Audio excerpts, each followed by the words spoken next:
bueno, como yo escribí el epílogo, uno de los epílogos del libro, uno se vería tentado a repetir lo que dice el epílogo, ¿cierto? Pero yo no quiero hacer eso, ¿cierto? Porque eso sería como un poco trampa y te dirían, bueno, este señor no hizo ningún trabajo adicional, ¿ya? Y quiero entonces como hablar un poco sobre donde yo creo que se ubica la propuesta de Hugo en la historia de Chile, y algunas impresiones mías, digamos, sobre el estallido social, que no sé si son exactamente las del libro, digamos, pero pueden servir de algo para la conversación. Bueno, lo primero que creo que hay que decir es que yo creo que tengo cada vez más claro que Hugo Herrera es como nuestro intelectual, por así decirlo, como de derecha o de centro derecha, no tengo idea, Hugo, cómo tú quieres codificar, el más connotado que tenemos, ¿cierto? Por lo menos desde la perspectiva laica, ¿ya? Hay otros también en la perspectiva religiosa o filo-religiosa, que también son muy connotados, pero por lo menos la laica para mí es como el más connotado de todos en este momento en Chile, ¿ya? Y este libro es un libro que se enmarca, ¿cierto?, en una producción muy grande que tiene Hugo, donde están básicamente las claves del idealismo alemán, del romanticismo alemán, ¿cierto?, aplicadas a la política chilena, a la historia de Chile. Y en particular creo que la gracia de este libro es que es un ensayo poético guión político. ¿Qué significa esto? Que uno está enmarcado en una tradición chilena de este tipo de ensayo, ¿ya? Que Hugo nos facilita, digamos, la comprensión, porque él dice, bueno, aquí mis referentes en algún sentido son los de la crisis del centenario, digamos, pensadores como Alberto Edwards, como Mario Góngora, ¿cierto?, que son ensayistas poético-políticos, ¿ya? Yo creo que Hugo se inscribe en esa tradición, o sea, se inscribe como un gran representante de esa tradición. ¿Cuál es la gracia de esa tradición? ¿Ya? Primero, precisamente que no es universalista, ¿ya?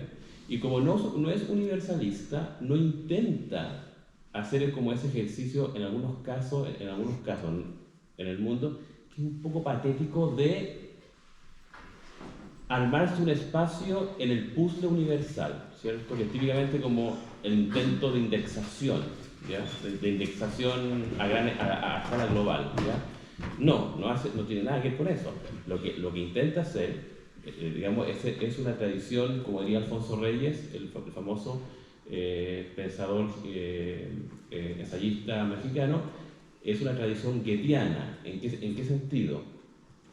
En que para mucha gente en la época de Goethe, los planteamientos de Goethe, que no solamente eran en poesía o en literatura, eran en mineralogía, en botánica, ¿cierto?, en óptica, o no sé qué otras cosas, como que nadie entendía muy bien por qué este señor estaba hablando de cuestiones que se consideraban que estaban, por así decirlo, superadas por los, digamos, especialistas en estas materias en estricto rigor, ¿ya?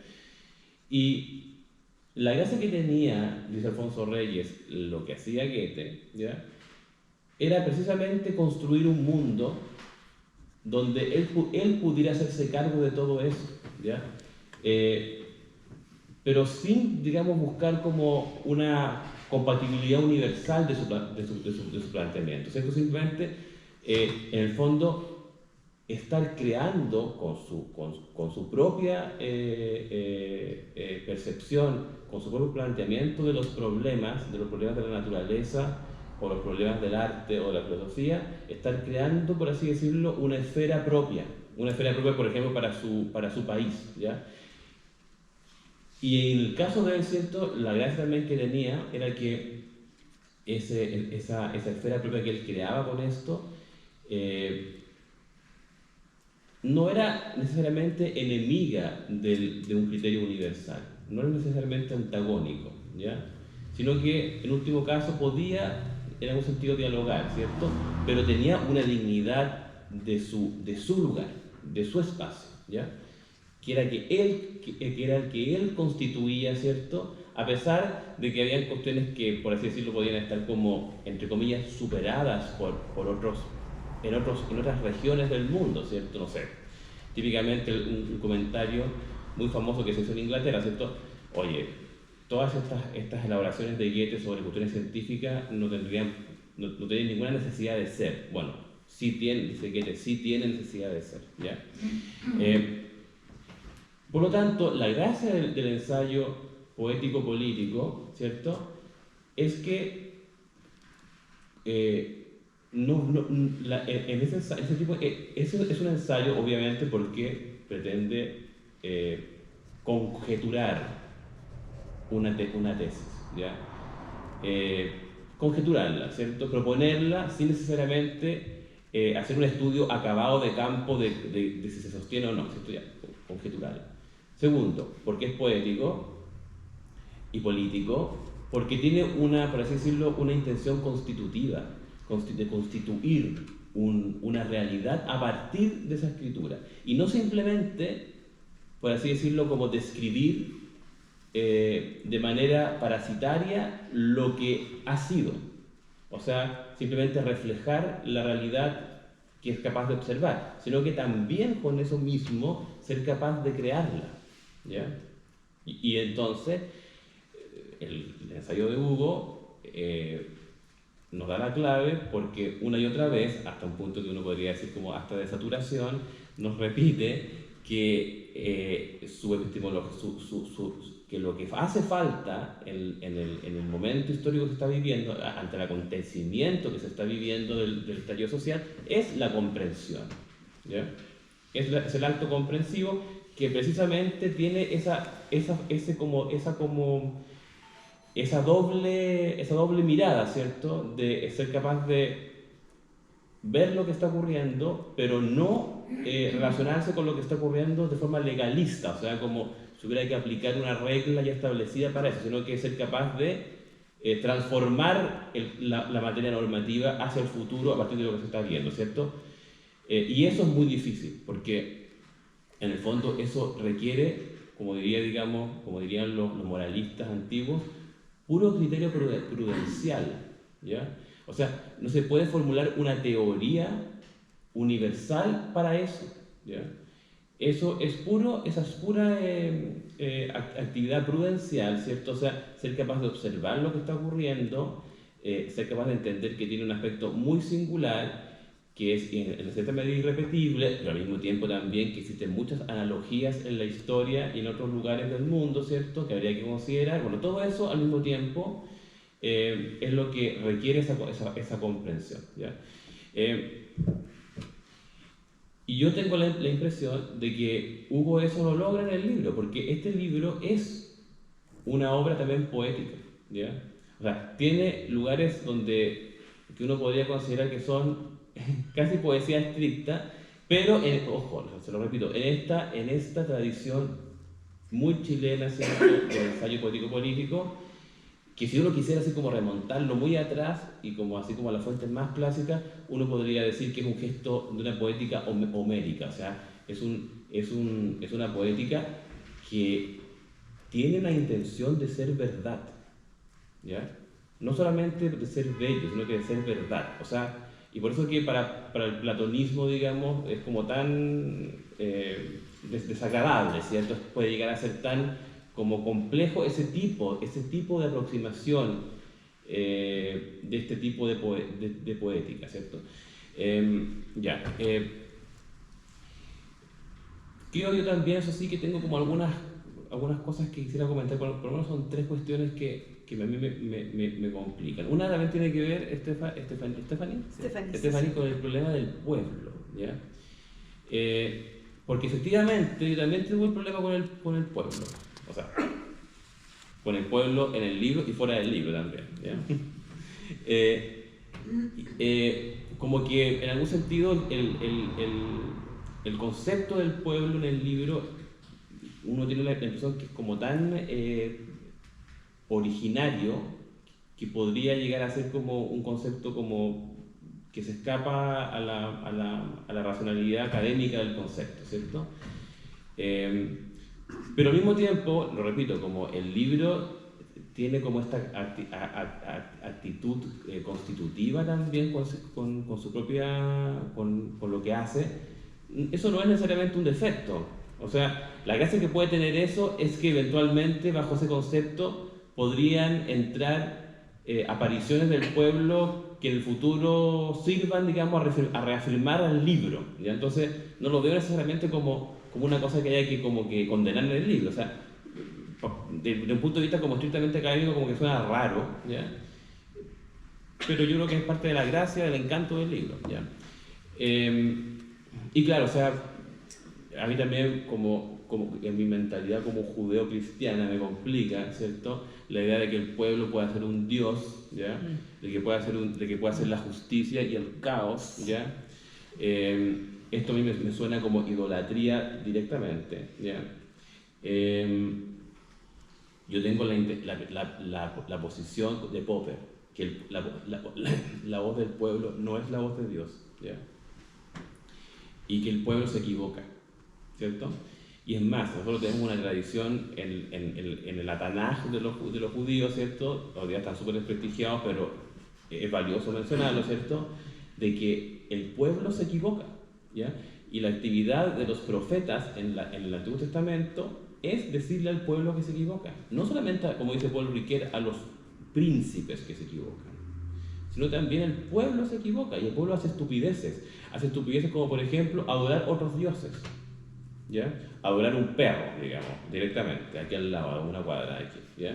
Entonces, tenemos digamos, la experiencia demasiado cerca, digamos, de ese acto idolátrico primitivo, ¿cierto?, del pueblo equivocándose, ¿ya?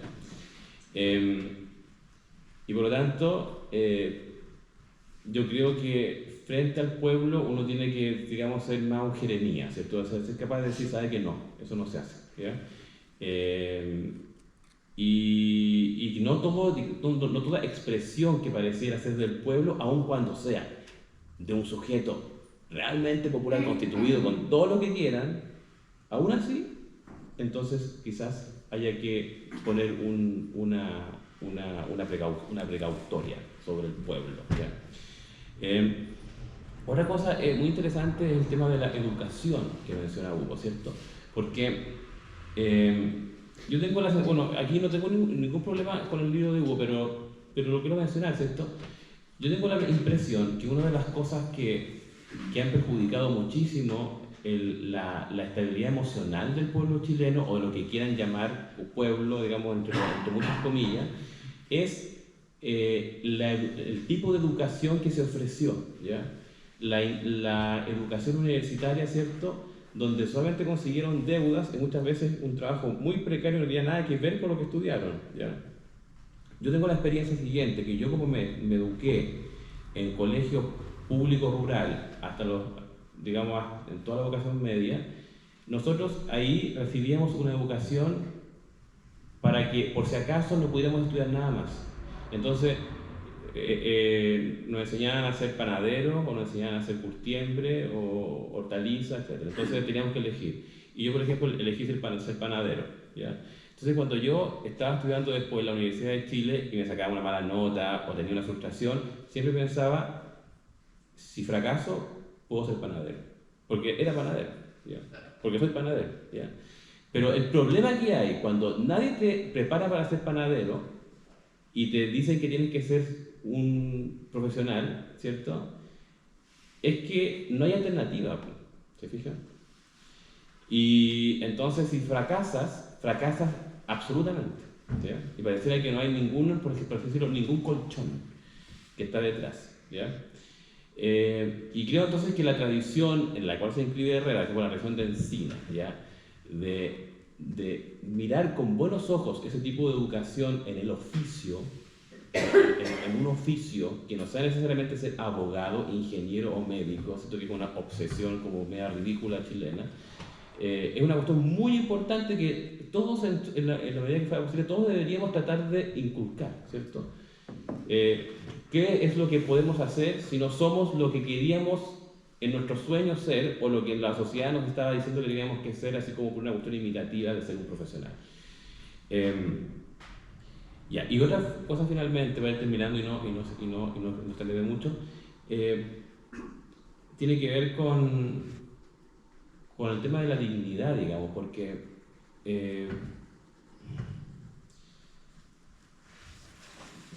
la dignidad, es interesante que la palabra dignidad haya aparecido tanto en este fenómeno del octubre chileno, ¿ya? Y uno podría pensar que es una palabra que se sacó como del mundo cubano, ¿cierto? Que son expertos en hablar de la dignidad, ¿ya?